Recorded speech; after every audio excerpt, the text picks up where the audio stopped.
For now, though, we're going to turn to a pair of research projects through the Iowa DOT. Recently, researchers created a brand new modeling tool that looks at superloads. These are the oversized, overweight vehicles like giant semis and agricultural equipment. Because they vary so widely in weight, tire types, and even axle configurations, Iowa counties have a tough time figuring out their impact on local roads and how it breaks them down.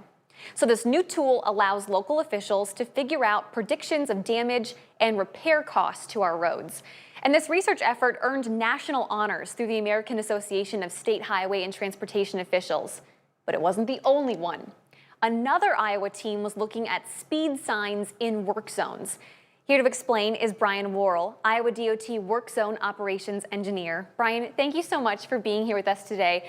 I want to start with the concerns. So when a car does crash in a construction zone or a work zone, how often is speed a factor? Yeah, well, if we look at the last 10 years of data, Shelby, we've had about 6 or 7,000 work zone crashes in the state of Iowa. And if we look at the predominant factors, about half of those have had speed as a major factor in that crash. So it's pretty prevalent. Well, one way that's long been used to combat this, I'm sure a lot of people at home can guess what I'm about to say, are the speed signs. They flash at you, they tell you how fast you're going right there.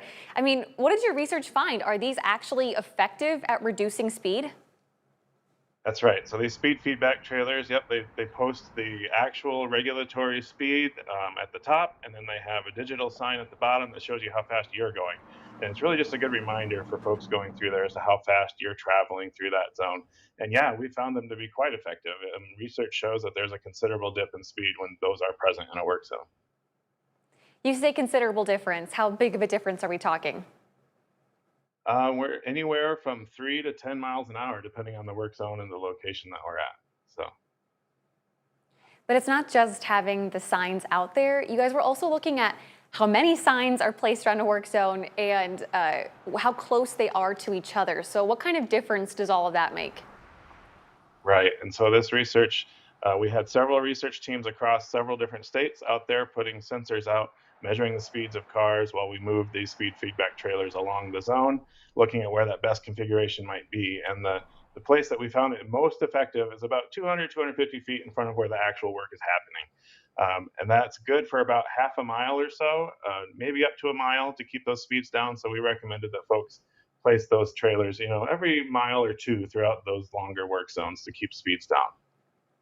Okay, that's interesting because are you finding, like, let's say you're going down a highway and there's a work speed zone sign, and you slow down, but after a mile, people start to speed back up again. That's what you found? Even if they're still going through the Yep. construction? Yep, that's a pretty common factor. And so we just find that folks need that reminder that, hey, you're still in a work zone. Just because you got comfortable with your surroundings doesn't mean you should speed back up. There's still lots of unknowns that can happen right around you. Well, Brian, we're talking about this research earning some national honors, but I am kind of surprised that there hadn't been research like this before from the Iowa DOT.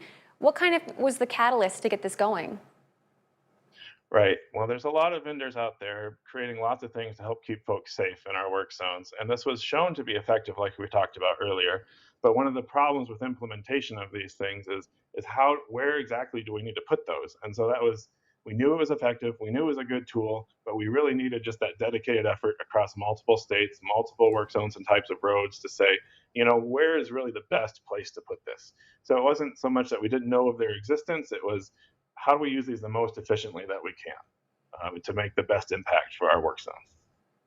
Okay, so then what can you and your team and the whole DOT do with these findings? Where does this research go from here?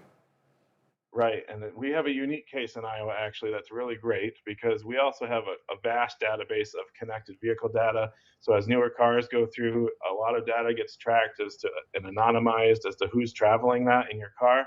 And instead of this study that took a few sensors and got a few hundred cars over a few hours, we can look a matter of weeks, a matter of months, and we can get tens of thousands of data points for the same type of thing.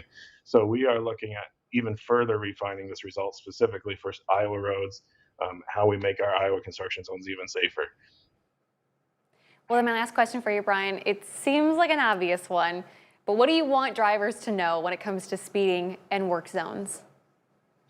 Absolutely. The first two things we always tell everybody is one, give yourself lots of room. The number one cause of crashes in our work zones are rear ends. People aren't paying attention. There's slow traffic in front of you. So watch out in front of you. If you come up to a slowdown and you're the last person in line, be watching behind you. See if someone's coming in hot, have an escape plan in case someone's not paying attention behind you.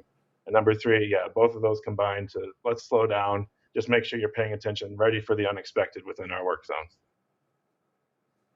Well, Brian, congratulations to you and your whole team on this national honor for this research. And we know it's going to go forward and save lives on the roads here in Iowa and all across the Midwest. Thank you so much for your time joining us here today.